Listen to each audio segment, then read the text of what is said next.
founder and CEO of American Majority. It's always great to see him. Ned, they're not done with us yet. The Davos globalist crowd are planning the Great Reset. You looking forward to that?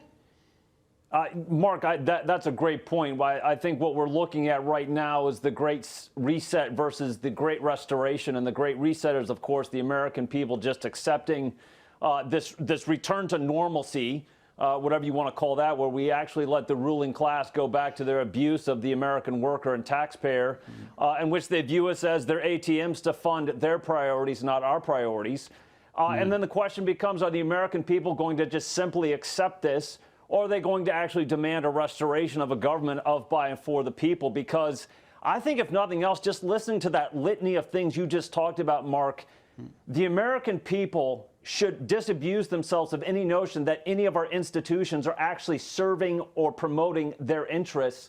And I think what 2020 has shown us very definitively is that a lot of our institutions are complete and utter failures. You look at that Cuomo, our local governments, who are crushing small business, which provide nearly half of the jobs in the private sector, shutting them down, crushing entrepreneurs while letting the BLM and Antifa terrorists burn and loot cities. You look at the media that lies to us every day, calling these protests mostly peaceful, as they lie to our faces and refuse to report facts to the American people. And you even think about, these centers, indoctrination centers of higher learning that have filled a lot of generations of American youth with un-American ideas, and again, sending them out into the streets to then spew their talk of white privilege and erase American history.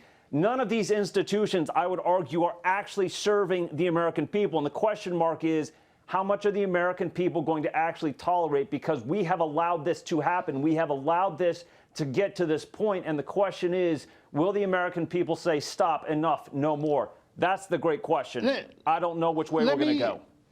Let me just ask you a quick question on that then, Ned. Are you actually disturbed by the quiescence of the American people? There's a great American word, ornery, and I thought it would come into play here. Americans are not like Belgians. They're not like Norwegians. Why is there not more resistance to governments that tell you to wear a mask inside your house?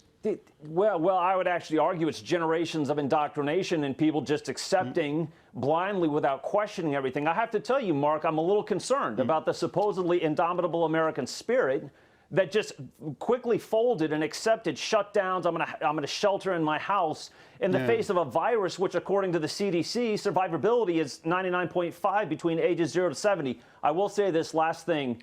I think Donald Trump has actually red-pilled enough of the American people to actually give me hope that they will actually find the will to fight. Well, that's a great note for 2021, Ned. Let's hope it's so. Happy New Year to you.